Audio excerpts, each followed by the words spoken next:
지난 3월 21일 춘분날 중국 남부 윤난성 쿤민공항을 오후 1시 15분 힘차게 이륙해 광동성 광주공항에 오후 3시 5분에 도착할 예정이었던 동방항공 5735편이 이륙 후 1시간쯤 순항하다가 우저우지역 울창한 숲지대로 2분 30초 만에 수직 추락하여 승객 123명과 승무원 9명 등 132명이 모두 사망했고 블랙박스 2개를 찾아냈지만 사고 원인에 대해서는 침묵하고 통제하고 있어 중국 정부의 민낯이 드러나고 있습니다.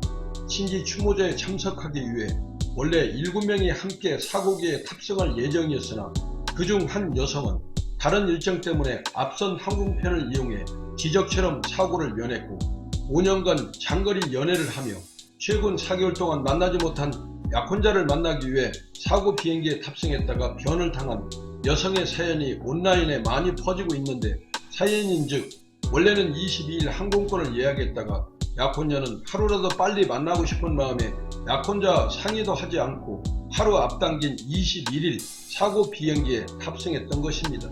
뒤늦게 이 소식을 접한 약혼자는 넋을 잃고 말았고 많은 이들의 가슴을 미어지게 했습니다. 사고 여객기인 보잉 737-800은 1998년부터 비행을 시작했으며 전 세계에 5,100대 이상 팔렸는데 지금껏 문제가 없는 기종으로 여겨져 왔습니다. 한편 대만의 지상파 방송사인 FTV는 지난 3월 22일 한 전직 여객기 조종사가 나와 사고가 난 여객기의 결함 부분을 설명했는데, 이때 사용된 여객기 모형에 국내 아시아나 항공의 영문 로고가 적혀있고 꼬리 날개에는 태극기와 함께 아시아나 항공을 상징하는 빨강, 노랑, 파랑 등 7가지 색동 문양이 선명하게 붙어있어 반한 감정을 유도했다고 누리꾼들이 분개하고 있습니다.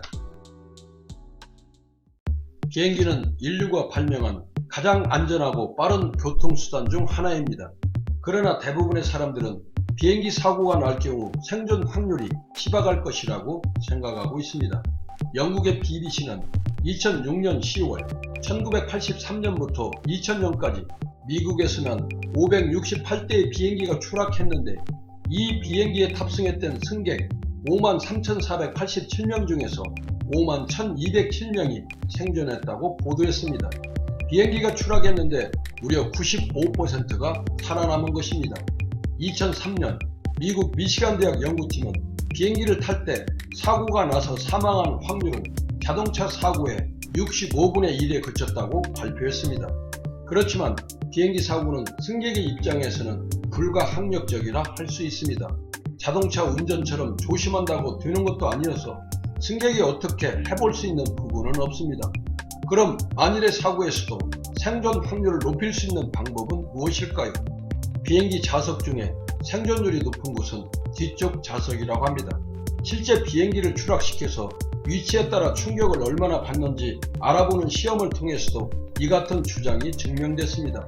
1984년 미국 항공우주국과 연방항공청이 보잉 720를 2012년에는 나사가 디스커버리 채널과 함께 보잉 727기를 사막에 불시착시켜 시험한 사례가 있습니다. 당시 공개되게 됐던 디스커버리 채널의 시험 결과에 따르면 사막의 앞부분부터 떨어진 비행기는 앞바퀴가 부러지면서 조종석을 포함한 기체 앞부분이 완전히 잘려나갔습니다. 가장 앞쪽의 더비는 12G의 힘을 받았고 중간의 날개 부분의 더비는 8G, 꼬리 쪽의 더비는 6G의 힘을 받아 뒤쪽이 가장 덜 위험한 결과가 나왔습니다. 운항 내용이 기록돼 사고 후 꼭 필수해야 하는 블랙박스가 비행기의 꼬리에 있는 점도 이런 점이 반영된 것이라 할 수 있습니다. 사고 때 생존 확률을 높이려면 안전띠를 매고 브레이스 포지션을 취해야 합니다. 브레이스 포지션은 두 손을 깍지 낀 채 머리를 감싸고 팔을 앞좌석 등받이에 붙이는 자세인데, 앞에 좌석이 없으면 허리를 숙이고 무릎을 감싼 뒤 머리를 무릎에 대면 됩니다.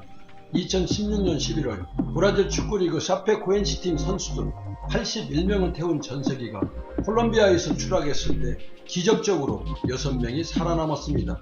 이들 중 한 명인 승무원 에르원 푸미리는 비행기가 추락하자 탑승객 대부분은 자리에서 일어나 소리를 쳤지만 나는 태아 자세로 웅크렸다고 말했습니다. 브레이스 자세를 취한 더미는 종아리의 압박을 받아 뒤로 밀리면서 의자 아래쪽에 발목이 부딪혀 발목 골절의 위험이 높은 것으로 나타난 반면, 브레이스 자세를 취하지 않고 바로 앉아있던 더미는 등받이에 머리를 세게 부딪혀 뇌진탕을 당했을 가능성이 높았고 파편이 날아와 얼굴과 가슴 부위에 큰 상처를 남기는 것으로 디스커버리 채널 시험에서 증명해 주었습니다. 추락한 비행기가 멈추면 화재가 발생할 수 있기 때문에 재빨리 밖으로 피신해야 합니다. 항공 운항 규칙에는 전원 90초 이내에 탈출해야 하는 90초 규칙이 있습니다. 이는 90초가 지나면 불이 서서히 타다가 산소가 공급되면서 기체 안이 일순간 하염에 휩싸이는 플래시 오버 현상이 일어나기 때문입니다. 새 여객기도 비상구가 50%만 열린 상황에서 모든 승객이 90초 안에 탈출할 수 있음을 입증해야 승인되는 것도 이 때문입니다. 항공기가 아무리 튼튼해도 결국 승객들이 승무원의 지시를 따르지 않으면 소용이 없습니다. 응급 상황에 대비한 훈련을 받은 승무원의 지시에 철저히 따르는 것이 가장 생존 확률이 높아진다는 말입니다. 비행기 사고는 이륙 3분, 착륙 8분의 시간이 가장 위험해 이 시간을 마의 11분이라고 합니다. 그동안 비행기 사고 통계를 봐도 대부분 이 시간에 발생했습니다. 이 11분만이라도 승무원의 지시를 잘 따른다면 생존 확률은 언제나 100%가 될 것입니다. 축구장 크기에 무려 아파트 평균 10층 높이인 거대한 비행기에는 숨은 비밀들이 많이 있습니다. B787 드림라이너와 B777은 승무원 취침실을 갖춘 대표적인 비행기입니다.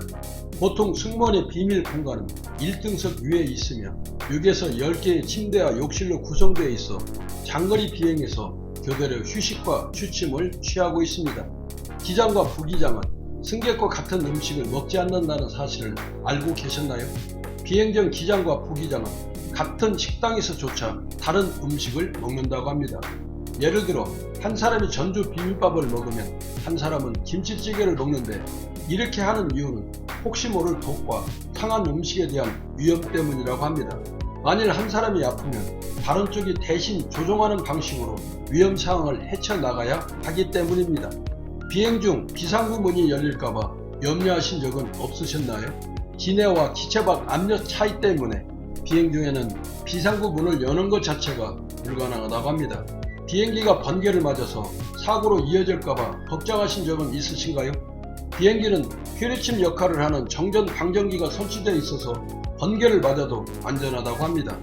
비행기의 비상 마스크는 보통 10에서 14분의 산소가 공급된다고 합니다. 생각보다 짧다는 생각이 드는데, 다행히 일반적으로 휴대 가능한 산수통 2개가 비행기마다 설치되어 최대 2시간까지 산소 공급이 가능하다고 합니다. 비행기의 조명은 왜 어두울까요? 비행기 이륙 이후 승객들의 숙면을 위해서일까요? 사실은 기내 조명을 어둡게 하는 것은 위급 상황이 생겼을 때 승객들이 빠르게 어둠에 적응하도록 하기 위함인데, 기내가 어두워야 비상구 표시도 잘 보이고 외부 상황을 보기도 수월하기 때문이라고 합니다.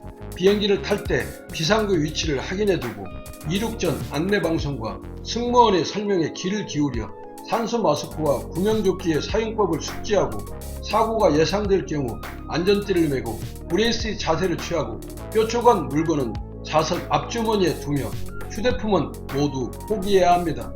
또 어떤 경우에도 통로는 비워두고 비상탈출 슬라이드 이용 때는 차례를 지키며 구명조끼 착용 후 기내에서 바람을 넣지 않아야 함도 생존을 위한 기내 상식으로 기본적 상황을 중국 동방항공의 추락에 대한 교훈으로 코스모스 메아리를 울려봅니다.